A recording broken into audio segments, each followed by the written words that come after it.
bear with me. I'm a bit fired up because my precious New York Yankees are currently down.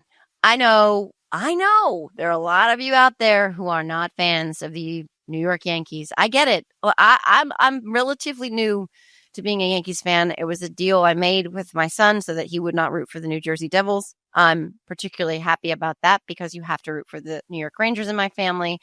That said, if you love baseball, you understand what it's like to watch your team, particularly when your son, your teenage son, who is 16 today, loves them so much and so much rides on them winning, and to see how crestfallen and crushed he has been the last two games watching them get not only beaten, but shellacked, it's got to tug at your heartstrings a little bit. Or, if you're a Red Sox fan, maybe not. But it's been tough the last two games. And I am really, really hoping that for his birthday present tomorrow, the game we will be at in the Bronx, that they turn it around and we get some bats and we get some good pitching. But I got to tell you, has this stuff gotten me fired up? It got me fired up, but I'm also thinking about Stephen effing Miller.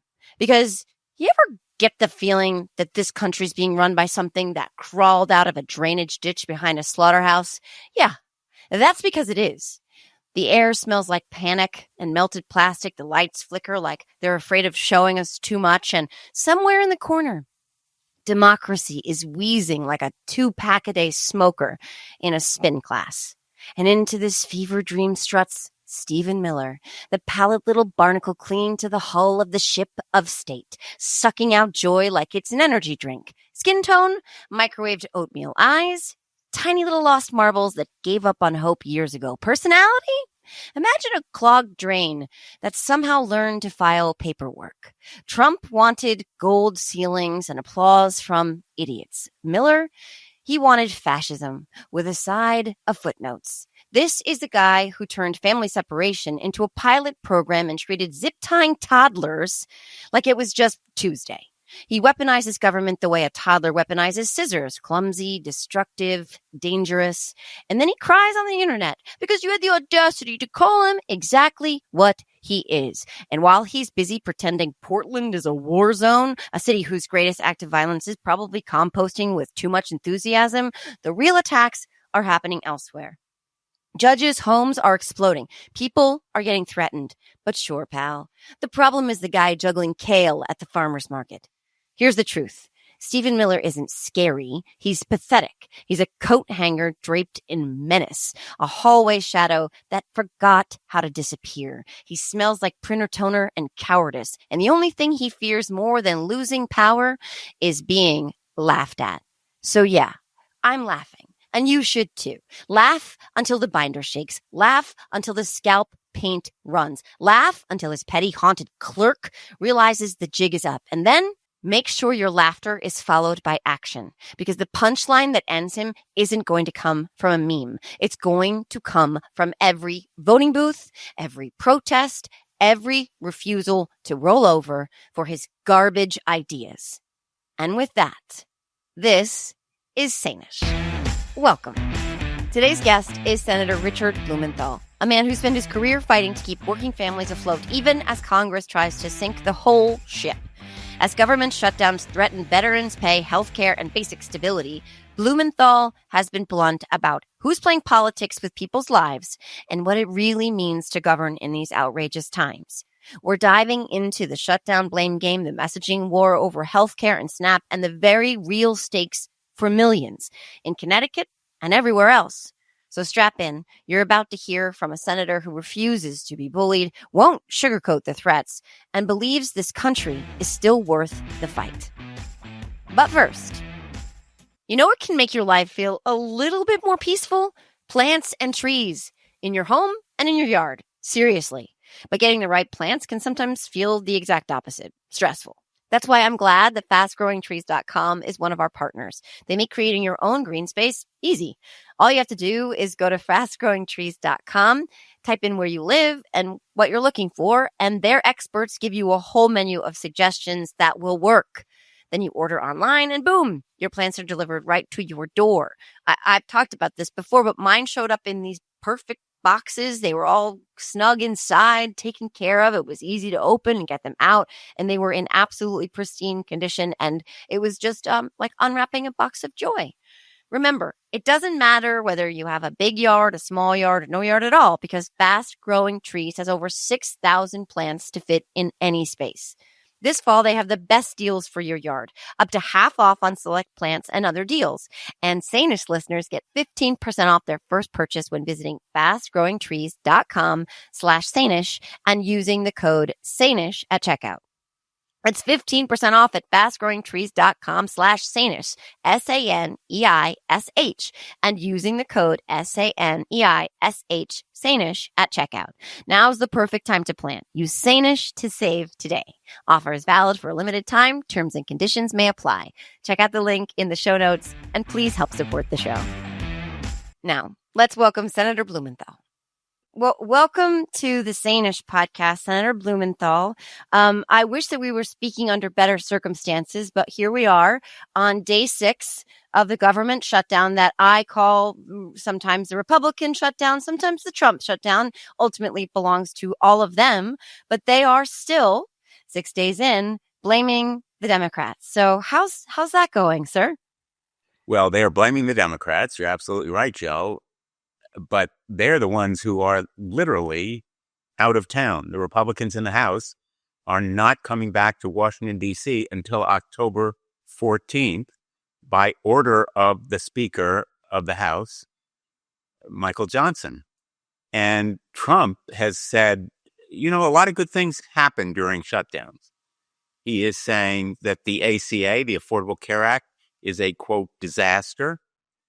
So people don't need to read between the lines or try to listen for the quiet part out loud. They've been very explicit about exulting in shutting down the government.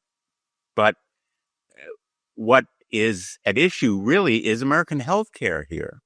Yeah. They also have been refusing to talk to us about extending the subsidies that are necessary for people to buy health care insurance. And it is a matter of life and death. People who lack health insurance can't afford to buy diabetes medication or cardiac treatment pills or insulin. These kinds of pharmaceutical drugs and also diagnosis and treatment are absolute necessities. It's a matter of life and death. Yeah, and I don't know if you saw Michael Johnson today saying, I'm going to look into this camera and I'm going to tell you that the Republicans are the party who cares about health care. He said that with a straight face today, which I find absolutely shocking. The absolute arrogance and falsity of Republican claims is just mind-boggling. It's stunning. And it is a mark, I think, of this new era where Republicans just launch out on stating stuff that just isn't true. For example, their claim that illegal immigrants are served by Medicare or Medicaid or the Affordable Care, just totally untrue.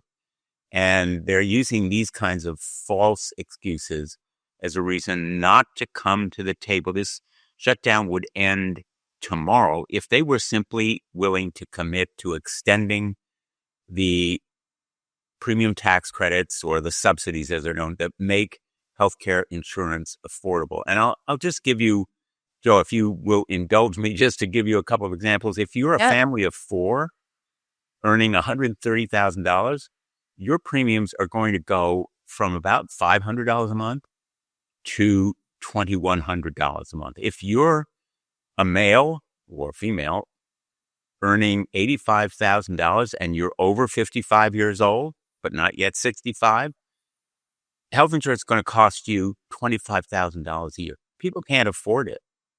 So I think millions of Americans are really at stake here, vital needs, and Republicans are simply refusing to acknowledge it.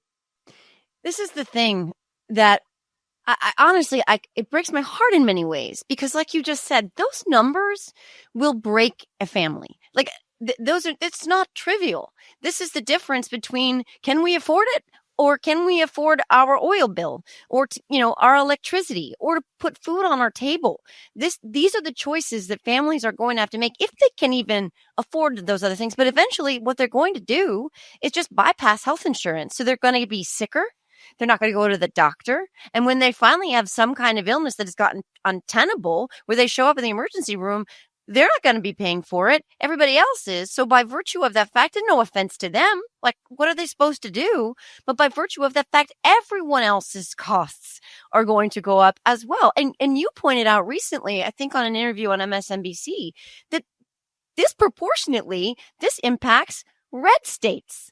And these are Donald Trump and Mike Johnson. They're voters. Their voters are going to be feeling the squeeze, but we're all going to be feeling the squeeze, and everything is much more expensive. Side note, I was buying groceries yesterday, and I was absolutely shocked by even chicken prices skyrocketing, but everything. So then coupled with these increases in these, healthcare costs, and we're all going to be feeling the squeeze, and it's going to be incredibly difficult in this country if it's not enough already. You said it really powerfully, Joe. It is prices of everything that are rising, partly because of the tariffs. Tomatoes from Mexico, produce from other countries. Those prices are rising. Prices of gasoline have been rising in some parts of the country. It's a perfect storm combined with these potential premium increases. But the point that you made just now, and I've been trying to hammer it home with my colleagues from the red states, 3 out of 4 people who are going to be affected by these disastrous increases in insurance costs, 3 out of 4 are in red states that Donald Trump won. Now, the best evidence is the insurance commissioners across the United States. Insurance regulation is a state function. It is done by these insurance commissioners whose job it is to keep insurance affordable. And unanimously, red states, blue states, their spokesperson is the insurance commissioner from North Dakota, hardly a blue state stronghold. Right. And he's saying we need to have these subsidies right now, not at some distant point in the future, because people are making decisions about their health care right now. And the insurance commissioners, again, red states and blue states, with total unanimity, are saying this stance by Republicans is just plain reckless and irresponsible, and they need to come to the table to extend the subsidies right now so people can make intelligent decisions as the period opens, open enrollment period, when they are buying insurance. You mentioned the shamelessness of this era of the Republican Party in terms of the fact that they're not beholden to the truth anymore at all, in terms of this lie that they have on the White House. I think it's on the White House, like answering service or whatever, about undocumented immigrants receiving, federal funds for healthcare. But they're also lying to the American people about the fact that they are saying that the cuts in the big ugly bill to Medicaid, et cetera, are because our government's become too bloated with debt and deficit. But that is not untrue. What they are saying is that those cuts help them to mitigate some of that debt, while they're adding more debt because they are giving the billionaires huge tax breaks. And that right there is a lie. It's gaslighting. That whole bill is designed to make the rich richer and the poor poorer, but they're using these cuts that they won't negotiate on to say, oh no, we need to trim the fat. Our debt and deficit have gotten too bloated, but they're bearing the lead, which is that bill is really about making the rich richer, right? It is, exactly. Again, very well said.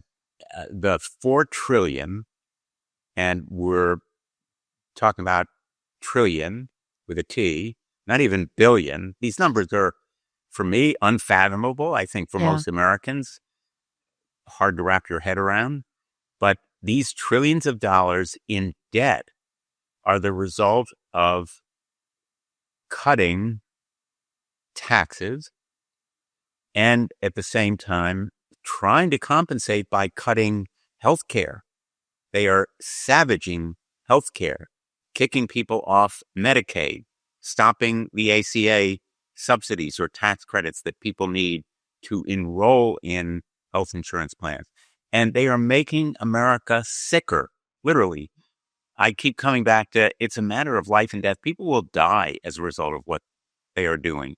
And so it's not just fiscal irresponsibility, economists pounding the table and saying, oh, well, you're creating more national debt. These are real lives in real time. They're going to be affected by it. And to add insult to injury, Donald Trump is cutting clean energy projects in states, blue states, just coincidentally, blue states, cutting these energy projects that will make energy more affordable to people. In other words, electricity costs are going to rise along with the chicken and the produce and everything else. Electricity costs will rise, jobs will be reduced, pollution will be increased, the economy will be slowed because he is acting out of vengeance and vindictiveness against those blue states. Which, by the way, some reporting back in the COVID era of there was reporting that he and Kushner were talking about hurting the blue states with PPE and things like that, and of course they pushed back and said that wasn't true. But now he says this stuff out loud. Now all the guardrails are gone. But speaking of that vindictiveness in terms of the period vindictiveness, he is now basically saying to the Democrats in Congress, if you don't do what I want, I'm going to hurt more federal workers. It's like a mob boss, like nice little federal workforce you got here. What kind of president of an entire country says, if you don't do what I want, I'm going to hurt more innocent people, and I don't care if they voted for me or not, because that's essentially what he's doing. They're almost gleeful about it. His posts depicting Russell Vought as the Grim Reaper. Well, yeah, he's eliminating jobs, but to kind of make it a comedy.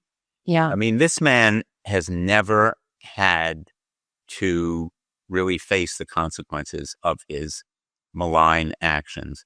And just two more points. First of all, this will really come home to hurt people on October 15th.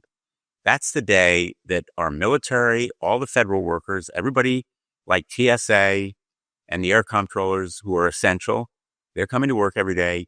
That's their first payday during the shutdown, October 15th. That's the day that checks are supposed to go to them. And a lot of them are living paycheck to paycheck. They won't see that paycheck. Those military families are really going to be hurting. So in addition to depriving people of health care, the administration is also hurting our military, our TSA, all of those essential workers who will not be getting paid on October 15th. And thank you for bringing up the military with the last couple of minutes that we have, because 30% of our federal workforce is comprised of military veterans, military spouses, et cetera. And to your point, disproportionately, that they're going to be impacted. That community is going to be impacted by the government shutdown, but also by these cuts to programs that are necessary. But I wanted to just on that pivot just for a moment. You're a Marine. My brother, who passed away in 2020 and was a Marine. I just wanted to get your thoughts, top line thoughts, because it's very worrisome to me. The Quantico speeches, and then seeing what happened yesterday in front of the naval cadets, and the fact that that this is a person who is trying to politicize our military, but also he was trying to get them to boo another president, Barack Obama. The fact that they talked about using them on our streets and using our streets as training grounds, that is very worrisome to me. And so I would be remiss if I didn't ask you, first of all, what are your thoughts very quickly, if you can, and what can we do about this? Because it's anti-democratic to say the very least. Real quickly, but very, very importantly, our military shouldn't be enforcing local police laws. Our military should be defending us against our adversaries abroad. That's what they're trained to do. That's what they signed up to do. And it is profoundly disrespectful and demoralizing to talk about them as though in the past they've been woke. I don't know whether you caught in his speech, he was saying, we have been too easy on our adversaries. Yes.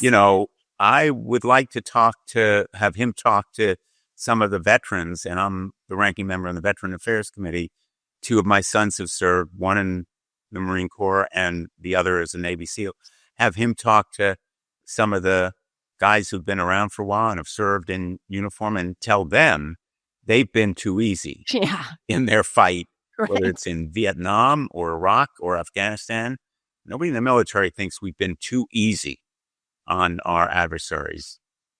Now, on the streets of Portland, the federal judge there said there was no reason to mobilize the National Guard because ICE felt it had everything under control. The basic trigger for using the National Guard, the threshold for invoking that power, is the lack of local authority to handle the situation. And I think that the president's violating the law. I think once again, as in Los Angeles, as in Portland, the judge in Illinois, and again in Portland, in Oregon, will say using the National Guard in this way violates the law. Yes. And the courts, thank you very much, are still holding for now, which is it gives me a little bit of hope in these dark times. But you also give me hope in these dark times, Senator. Well, thank you so much. I'm honored to be with you, really. And thank you for doing this show, because you're giving hope to a lot of people. And they should have hope, by the way. Yeah. If I have one message, it is we're gonna get through this. And we're going to win it. We're going to get majorities back in Congress. We're going to win a presidency that follows the law, respects individual liberties, and cares for people in the way that Donald Trump does not. I agree with you 100%. That is what I'm working towards. My why are my children. My daughter's 12. My son turned 16 today. And happy birthday. Thank you. I refuse to accept anything less than the promise that you have just outlined. So thank you for that. And thank you so much for your time today. Thanks for showing up to work, sir. Thank you. A huge thank you to Senator Blumenthal for bringing the receipts, the courage, and the plain talk we need right now. If you're angry, you should be, and you're not alone. Share this episode, subscribe, and leave a review so more listeners can hear the truth behind the headlines. Remember, democracy doesn't run on autopilot, so stay tuned, stay sane-ish, and keep pushing back. We'll see you next time. Go Yankees.